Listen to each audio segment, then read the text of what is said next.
Hello everyone and welcome back to a lesson in harmony. Today we're going to start talking about the augmented sixth chords. Now there are three of them. There's the Italian sixth, the German sixth, and the French sixth. Their names make some degree of sense, add some degree of, let's call that one Italian.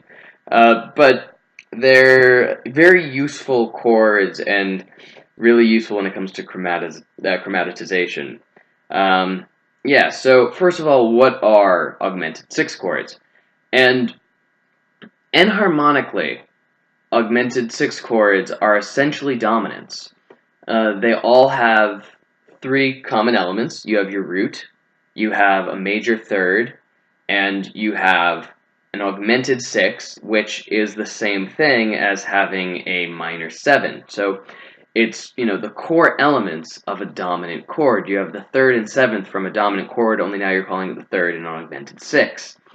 Now, the reason why you would have an augmented sixth chord, and we'll use the example of A flat augmented sixth. So the important elements that we have an A flat, we have a C, and then we have an F sharp.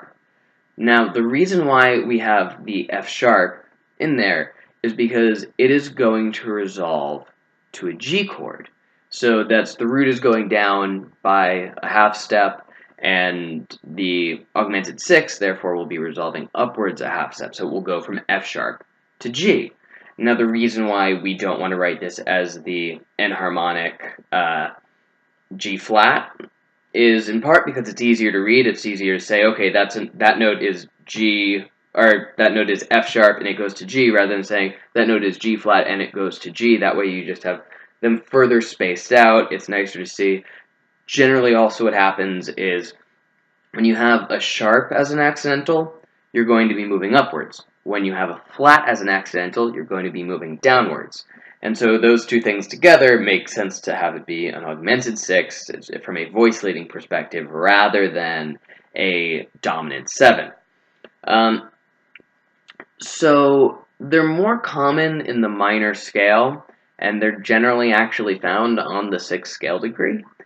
But they can be used in other places. They can be used anywhere that makes sense. I mean, you can have, if you're in the key of C, you can have an F augmented sixth chord and resolve it to E. Frequently, they're used, though, as a subdominant of some kind.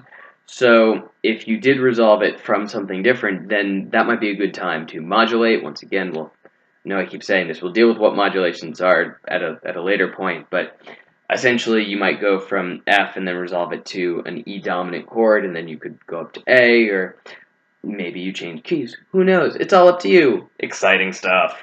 Now, the Italian sixth is arguably the most simple of the three. It is just the elements that I talked about. You have your root, you have your third, and you have your augmented sixth, and that's it. If you're writing it in four-part harmony, usually you'll double the third, but it doesn't super matter much. And yeah, generally the way you would resolve it, if we have an A flat, so we have A flat, we have a C, and we have an F sharp, the A flat and the F sharp will resolve outward, so we have G octaves, and then the doubled C's, one of them will go down to B, the other one will go up to D, and then we have a G chord, a dominant chord, and we've gone from our subdominant substitution there into our dominant.